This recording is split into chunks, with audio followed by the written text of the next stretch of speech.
अहमदुहु व नुसल्ली व नुसल्लिमु अला रसूलिहिल करीम अम्मा बाद फ़अऊज़ु बिल्लाहि मिनश शैतानिर रजीम बिस्मिल्लाहिर रहमानिर रहीम।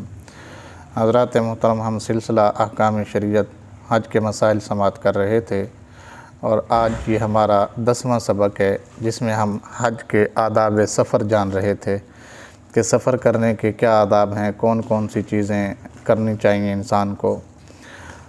तो आदाब हज के सिलसिले में ये आज तीसरा सबक है, वैसे ये आज 10वां सबक है। हज़रात मोहतरम, जब बंदा अपने घर से निकल जाए और जहाज़ पर सवार होने लगे तो अपने सामान की हिफाजत अब उसके ज़िम्मे आ गई है। कोशिश करे कि अपने सामान की हिफाजत ख़ुद करे, ख़ुद उसको जहाज़ तक पहुंचवाए और जब उतरे तो ख़ुद अपना सामान पहले रिसीव करे और फिर एयरपोर्ट छोड़ के आगे जाए।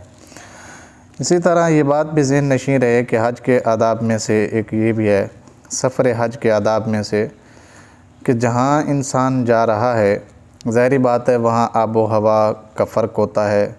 हमारे इलाके की आबो हवा कुछ और है, वहाँ की आबो हवा कुछ और होगी, रास्ते में आबो हवा किसी और तरह की होगी। तो जहाँ भी जो चीज़ खानी पीनी है पहले इंसान उसे चेक कर ले। मैं उसकी मिसाल देता हूँ कि एक बंदे को भूख लगी होती है और वो इतना ज़्यादा खाना ऑर्डर कर देता है, मंगवा लेता है, तो बाद में खाने के बाद पता चलता है कि ये तो मेरे म्यार का ही नहीं है। तो कोशिश करनी चाहिए कि कम से कम बंदा क्या करे, सफ़र में जब हो तो कम से कम खाना मंगवाए ताकि अगर ना भी खाने को दिल करे तो ज़्यादा से बचा जा सके। इसी तरह ये बात भी ज़हन नशीं रहे कि जो लोग हज के लिए पहुँच गए हैं वहाँ या उससे पहले जद्दा में जब आप उतरेंगे या मदीना शरीफ में आप उतरते हैं तो वहाँ से आपको अपनी रिहाइशगाह जाने के लिए ज़ाहिरी बात है किसी को किराए पे लेना पड़ेगा।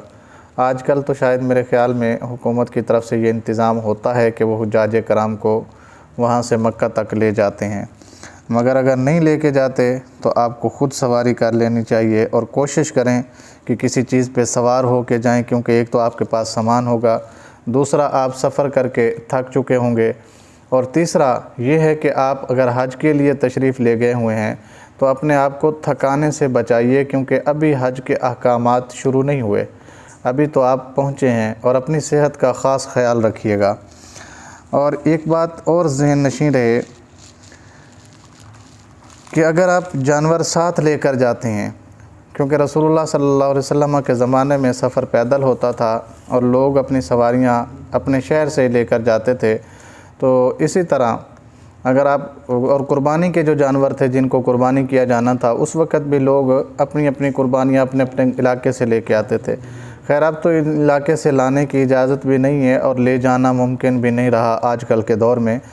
तो लिहाजा अगर किसी बंदे के पास फिर भी सफ़र करने के लिए अपनी सवारी है, जानवर यानी ऊँट हो गया, घोड़ा हो गया, या इसी तरह खच्चर वगैरह हो गया, या फिर उसने कुर्बानी का जानवर घर से ही ख़रीद लिया है, तो ख़याल करिए कि जानवर पर जुल्म मत होने दें। जब आपको लगे कि जानवर थक गया है तो उसको आराम करने का मौका दें, और अगर आपको लगे कि इसको भूख लगी है तो उसके लिए चारा मुहैया करें, और अगर आपको लगे कि इसको प्यास लगी है तो जानवर के खाने पीने का बंदोबस्त साथ में ज़रूर करिए।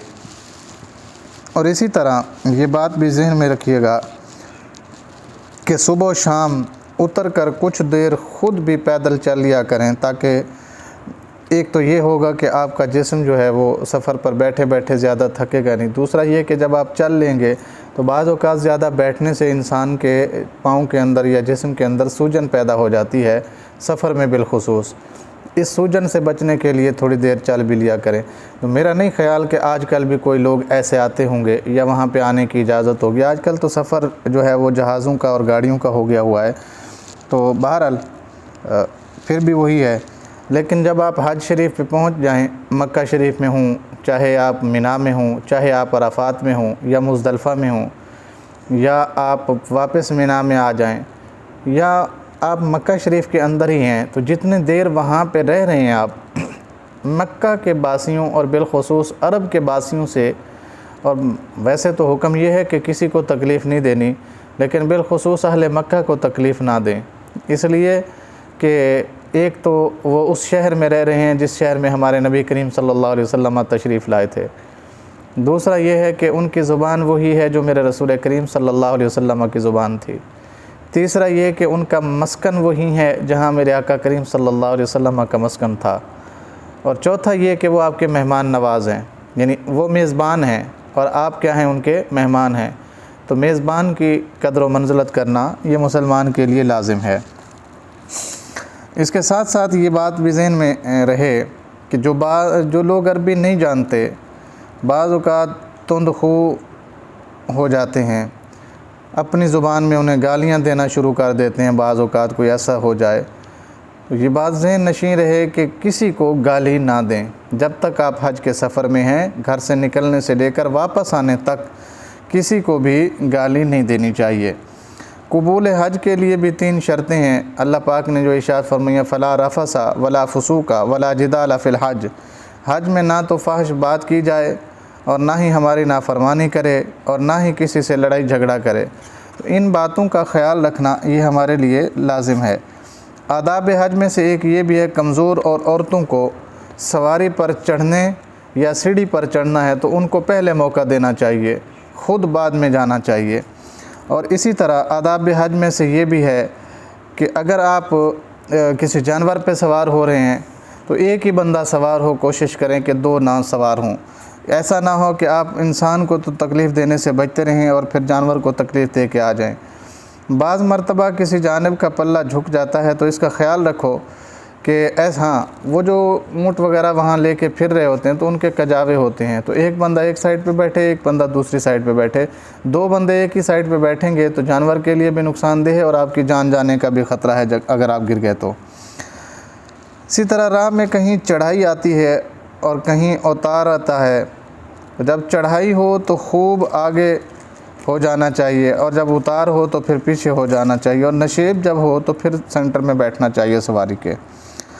अल्लाहु अकबर कबीरा। जब मंज़िल पर पहुंच जाओ तो उतरने में ताख़ीर करना ये भी नहीं होना चाहिए, बल्कि जल्दी जल्दी से क्या कर लेना चाहिए, ख़ुद को अपनी सवारी से उतार लेना चाहिए।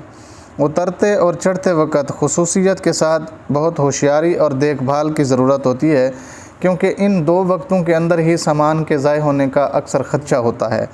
आपका सामान कहीं ज़ाय ना हो जाए, इसलिए बहुत होशियारी से काम लें। मंज़िल पर आपको पता है जहाँ पर पड़ाव होता है या जहाँ पर आप उतरेंगे वहाँ पे सौदा बेचने वाले और पानी लेकर बकसरत बद्दू आ जाते हैं, और उनसे भी एहतियात रखो कि बाज़ उनमें मौका पाकर कोई चीज़ उठा कर भी ले जाते हैं।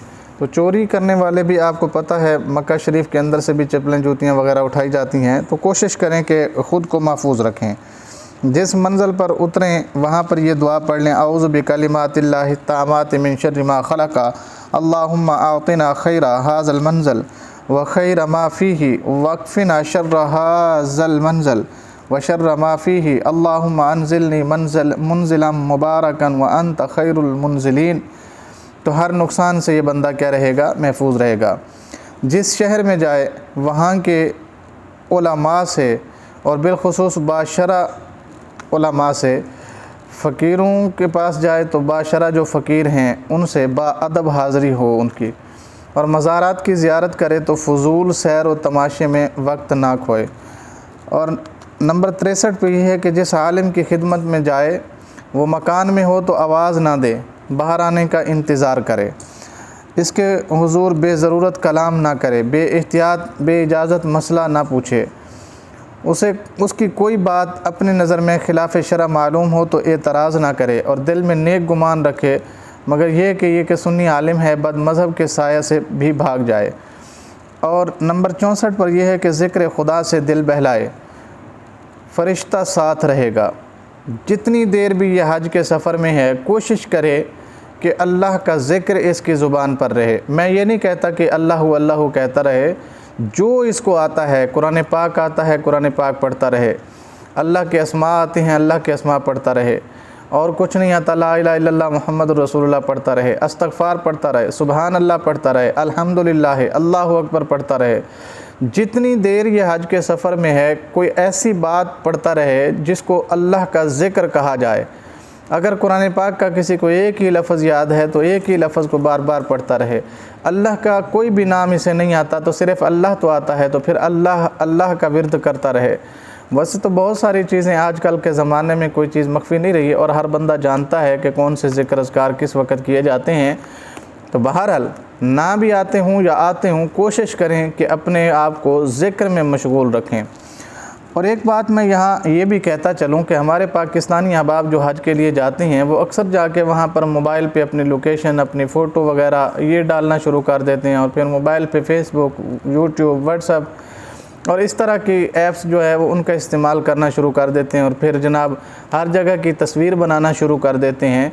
ये बात ज़हन नशीं रखिएगा कि तस्वीर वैसे ही इस्लाम में मना है और जिस काम के लिए आप गए हुए हैं, आपका काम तस्वीरें बनाना नहीं था, आपका काम वहाँ की वीडियोस बनाना नहीं था, आपका काम वहाँ जाके किसी की पोस्ट पे कमेंट करना नहीं है, आपका काम वहाँ जाके किसी का स्टेटस देखना नहीं है, आपका काम वहाँ जाकर किसी की वीडियो देखना नहीं है, बल्कि आपका काम क्या है, आपको जिस मकसद के लिए अल्लाह पाक ने तौफीक दी है वो ये है कि आप अपने गुनाहों की बख्शिश का सामान करें। और उसके लिए ज़रूरी है कि आप हमा वक्त ज़िक्र खुदा और ज़िक्र मुस्तफ़ा सल्लल्लाहु अलैहि वसल्लम से अपनी ज़ुबानों को तर रखें।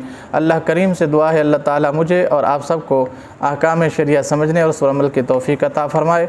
आमीन व आखिर दावा या अनिल हम्दुलिल्लाहि रब्बिल आलमीन।